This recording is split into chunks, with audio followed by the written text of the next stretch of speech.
అదే RTV app వార్తల్ని క్షణాల్లో చదివే అవకాశం ఉంటుంది. ఒక న్యూస్ పేపర్, ఒక టెలివిజన్ ఛానల్ మీ చేతుల్లో ఎప్పుడూ ఉంటాయి. రెడ్డి గారి నాయకత్వంలోని ఈ ప్రభుత్వం దేశ చరిత్రని తిరగరాసే విధంగా మాటలతో కాకుండా చేతలతో రైతును రాజును చేస్తామని ఏదైతే ఆనాడు మా నాయకులు రాహుల్ గాంధీ గారు, సోనియా గాంధీ గారు, ఖర్గే గారు చెప్పారో, చెప్పిన మాట ప్రకారం గత 10 సంవత్సరాల్లో మేము ఏదో రైతుల్ని ఉద్ధరించామని చెప్పిన ప్రభుత్వానికి తలతన్నే విధంగా ఏకకాలంలో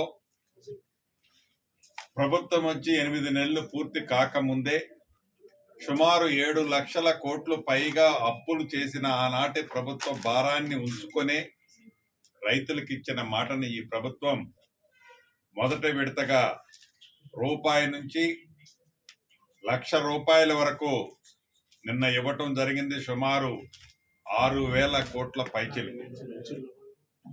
అదేవిధంగా గౌరవ ముఖ్యమంత్రి గారు చెప్పినట్లు ఈ నెలాఖరులోపు రెండవ విడత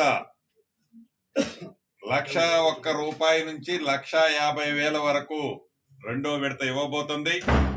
అంటే మా ముఖ్యమంత్రి గారు, పిసిసి అధ్యక్షులు వారు చెప్పినట్లు అనేక పార్లమెంట్ ఎన్నికల సభలో ఆగస్టు 15 లోపు ఇస్తామని చెప్పిన దానికంటే ముందే ఈ రాష్ట్ర ప్రభుత్వం రైతుల పక్షపాతి అని ఎలా ఉందో మీ అందరికీ అర్థం కాంతి కాదు.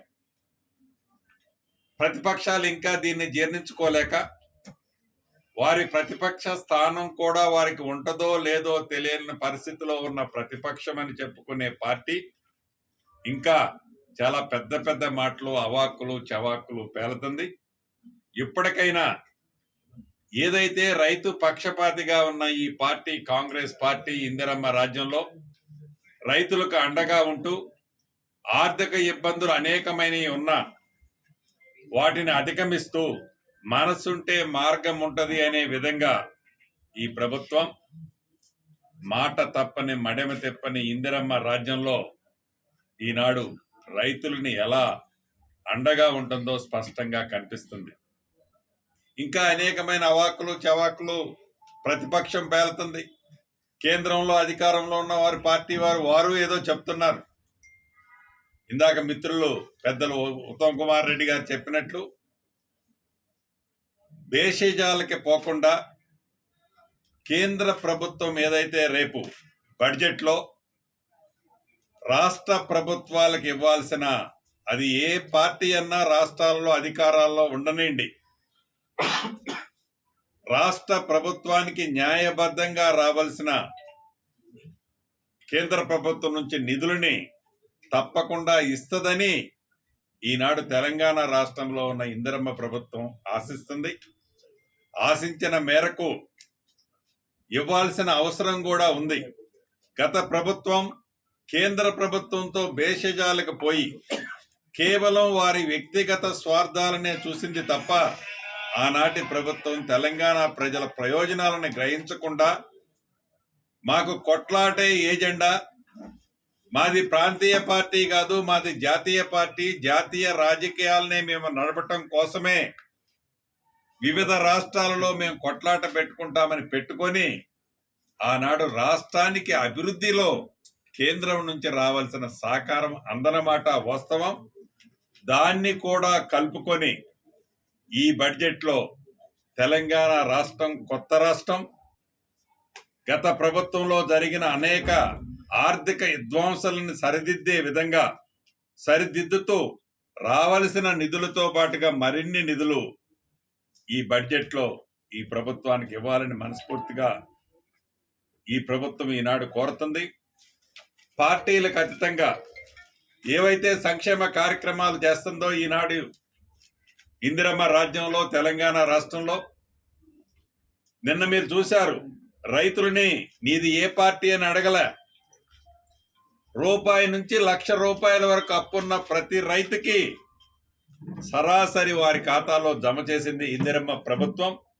భవిష్యత్తులో కూడా ఇందిరమ్మ ఇళ్ల విషయంలో కానీ, పెద్దలు ఇందాక ఉత్తమ్ కుమార్ రెడ్డి గారు చెప్పినట్లు రేషన్ కార్డులు, పెన్షన్ల విషయంలో కానీ ఈ ప్రభుత్వం చిత్తశుద్ధితో పేదవాళ్లలో బహుభేదవాళ్ళనే గుర్తించి వారికి అండదండలుగా ఉండే విధంగా ఈ ప్రభుత్వం సంక్షేమ కార్యక్రమాలు ఇవ్వనుంది.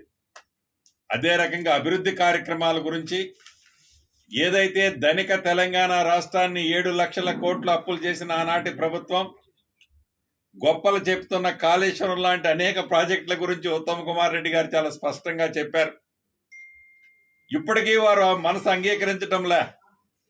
ఎవరైతే జ్యుడిషియరీ ఎంక్వైరీ వేయమని వారు అడిగితే ఈ రాష్ట్ర ప్రభుత్వం వేసిన దానికి వక్ర బుద్ధితో వాటిని ఎలా తప్పించుకోవాలనే ఆతృతతో ఉంది తప్ప నిజాన్ని ఈ రోజుకి వారు ఒప్పుకోవట్లే. అది విద్యుత్ శాఖలో కానీ, నీటిపారుదల శాఖలో కానీ, ఫోన్ ట్యాపింగ్ చేసిన విషయాల్లో కానీ, ఇతరత్ర ఆనాటి ప్రభుత్వం ఏదైతే విధ్వంసాలు సృష్టించిందో తెలంగాణ రాష్ట్రంలో, ఆ విధ్వంసాలు సృష్టించిన అన్ని అంశాల మీద మా సీనియర్ నాయకులందరూ అనేక వేదికల మీద మాట్లాడారు. తప్పును తప్పు అని ఒప్పుకునే సంస్కృతి లేని ఆనాటి పెద్దలు ఇంకా ఈ ప్రభుత్వం చేస్తున్న మంచిని మంచిగా యాక్సెప్ట్ చేయలేక బురద తలతున్నారే తప్ప ప్రజలు ఒక్కసారి కాదు 2 సార్లు కర్రు కాల్చి ఓత పెట్టినా మా సహచర మంత్రివర్యులు చెప్పినట్లు నామమాత్రంగా ఆ పార్టీ రాబోయే రోజుల్లో ఉంటుందంటున్నారు. నాకు తెలిసి నామమాత్రంగా కాదు పేక మేడ ఎలా ఉందో దాన్ని వారే కూల్చుకుంటున్నారు. ఇంకొక పార్టీ ఎవరు కూల్చటంలే. ఆ పేక మేడలాగా ఆ ప్రభుత్వాన్ని వారే గుర్చుకుంటున్నారు. మరిన్ని వీడియోస్ కోసం ఛానల్ ని సబ్స్క్రైబ్ చేయండి. లేటెస్ట్ అప్డేట్స్ కోసం వాట్సాప్ ఛానల్ ని ఫాలో చేయండి. అండ్ లింక్ డిస్క్రిప్షన్ లో ఉంది.